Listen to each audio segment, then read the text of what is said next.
Hey, Dr. Shafer here to show you a supine exercise called the bridge. I'm going to show you a few different progressions that you can choose to make it easier or make it harder on yourself.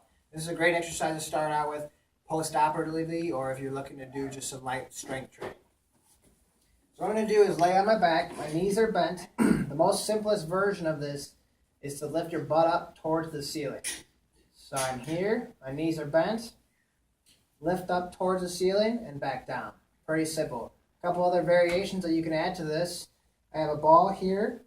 I'm going to squeeze the ball pretty hard. So I'm squeezing, activating my adductor muscles in my hip, and I'm lifting my bottom up and back down.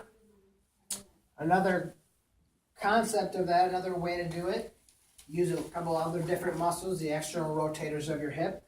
I put the band just above my knee joints. I kind of widen my stance just a little bit. I push out into the band, and I lift my bottom up. A little bit more there.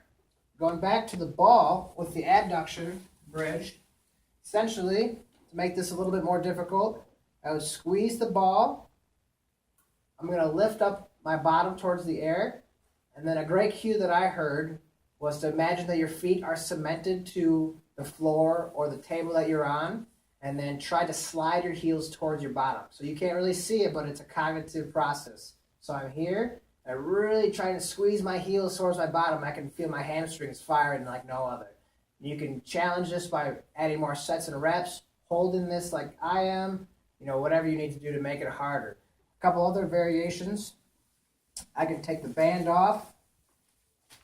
Same thing with the bridge, except for this time, I'm going to slide my heels out a little bit so my hips are in a relative internal rotation. I squeeze the ball and I lift my legs up in the air. A little bit different, just kind of vectors that your muscles are pulling in different directions. You can do the opposite, a little bit more difficult. Just kind of slide your feet in a little bit and go up. So just kind of play with different variations, different movements. The harder version of it is a single leg version. So my knees almost all the way bent. And I lift up in the air and back down. So just play with the progressions, play with what's easier, progress yourself as needed, and thanks for watching.